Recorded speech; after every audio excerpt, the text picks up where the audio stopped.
విజయులారా స్వామి మీకే శుభములు కాక. స్వామి ఈనాడు మమ్మల్ని పిలిపించిన కార్యక్రమేమి స్వామి? జయ విజయులారా స్వామి మిమ్మల్ని పిలిపించిన కార్యతములు లేకపోలేదు. అది ఎట్టి కార్యము స్వామి? ఈ వేళ మిన్ని విరిగి మీద పడినట్టుగా పగటి వేళ నాకు ఎదురు వచ్చుచున్నది. అందుకు మేమేమి చేయగలను స్వామి? ద్వారమున కట్టుతిట్టులతో కాపలాగా ఉండవాలి. అది ఎట్లు? అది ఎప్పుడు అందురా మునులు గాని ముక్కోటి దేవతలు గాని అష్ట దిప్పాలుగులు గాని గరుడ గంధర్వ యక్షర కిన్నర కింపురుషాటులు ఎవరు వచ్చినా లోపలికి ప్రవేశపెట్టిక స్వామి కట్టుతిట్టులతో కాపలాగా ఉండవలను. అట్లు మీ మాట ధిక్కరించి ఎవరినైనా లోనికి ప్రవేశపెట్టినను? ఓహో నా మాట ధిక్కరించి ఎవరినైనా గాని లోపలికి ప్రవేశపెట్టించిన మీ శిరసులు సదా వీముకోవుగాక.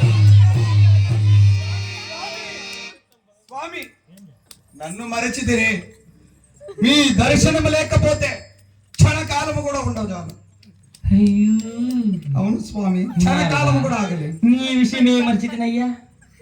నా గురించి కాస్త అటునే తెలుపుతాను.